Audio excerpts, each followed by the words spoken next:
kasika ny fandriampahalemana indray kosa dia nitsidika ny tombon'ny gendarmerie pirenena Tetsakady lalana na ny CRGN ny commande ny gendarmerie pirenena ny maraina teo notsindriny tao anatin'izany fa zava-dehibe ny fandraisana andraikitra ho an'ny tandrazana manoloana ny savorovory teto amin'ny firenena teo aloha teo.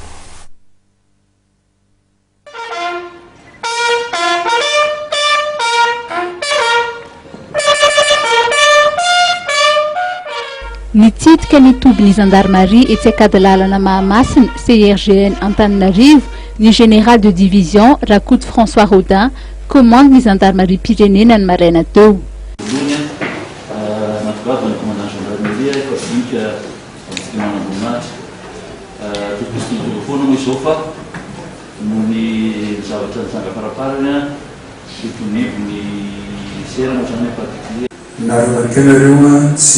Tsy mbola nataoko mihitsy ny midina taty aminareo satria fantatro fa mitraiky efa anareo manamboninahitra tarin'ny commandant groupement sy ny tarin'ny commandanciel sy ny commandant groupement le commandant compagnie ary nareo manamboninahitra amin'ny fanatakarahana ny asantsika indrindra ity resaka fifehezana ny ordre public no Antananarivo.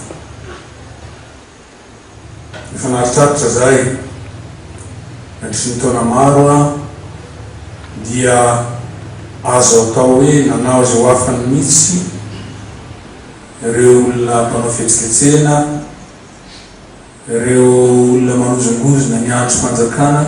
Navotrany tamin'izany ny mahazava-dehibe ny fandraisana andraikitra ho an'ny tanindrazana manoloana ny savorovoron'isy izay ataon'ny gendarmerie pirenena. Izany anefa hoy izy dia tsy maintsy atao amin'ny mpamendrehana sy mahamatianina ary amin'ny fanajana ny zon'olombelona. Maro noho izany ny toromarika nomena ireo manamboninahitra izay tompon'andraikitra amin'ny iraka hampanaovana azy ireo na amin'ny kalitaon'ny asa atao izany na amin'ny fahavitany na tsia.